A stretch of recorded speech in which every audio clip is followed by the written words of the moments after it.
सुख करता तू दुख हरता, तू सुख करता तू दुख हरता, तूच करता आणि करविता, तू सुख करता तू दुख हरता, तू सुख वाशीतील प्रतिष्ठेचा आणि वेगळेपण जोपासणारा तसेच एक नोड एक गणपती ही संकल्पना अविरतपणे सुरू ठेवणारा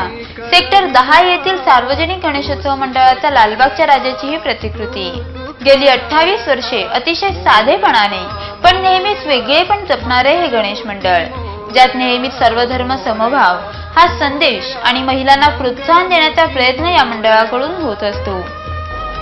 मी सेक्टर 10 सार्वजनिक गणेशोत्सव मंडळ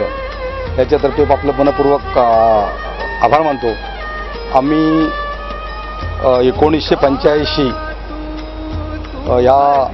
वर्षी आम्ही गणपतीला सुरुवात केली। 16,000 वर्गणी फक्त होती त्यावेळेला आणि तिथपासून आज 28 वर्ष आली। माझ्या गणपती एक विशेष म्हणजे आमच्या सेक्टर 10 मधील संपूर्ण जनसमुदाय कोणत्याही धर्माचा असू दे, कोणत्याही जातीचा असू दे, ह्या गणपतीवरती अगाध प्रेम करतो आणि म्हणूनच आम्ही 28 वर्षे एकच गणपती पूर्ण वार्डमध्ये 10,000च्या वस्तीमध्ये आम्ही एक गणपती आमच्या सहकारी माझे या सेक्टर 10 मध्ये कार्यकर्ते आणि अहोरात्र मेहनत केली। आम्ही आमच्या जनतेला अहवाल देतो किती पैसे जमले, किती येले याचा दरवर्षी, त्याच्यामुळे ह्या जनतेचा असा विश्वास वाढत गेला या गणरायावरती आणि ह्या विश्वासाला पात्र ठरलो आणि म्हणूनच आम्ही गेली 28 वर्षे हा एक उत्सव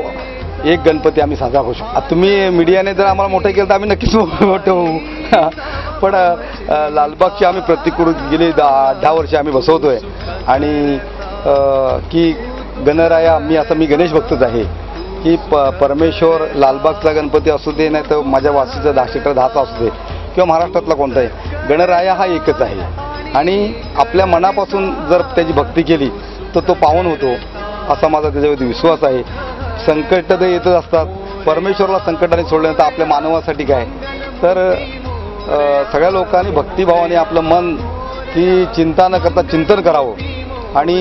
ह्या गणरायाची आराधना आपली चांगली बुद्धी चांगलं मन असं निर्मळ ठेवून त्या गणरायाची परमेश्वराची मग कोणताही परमेश्वर असू दे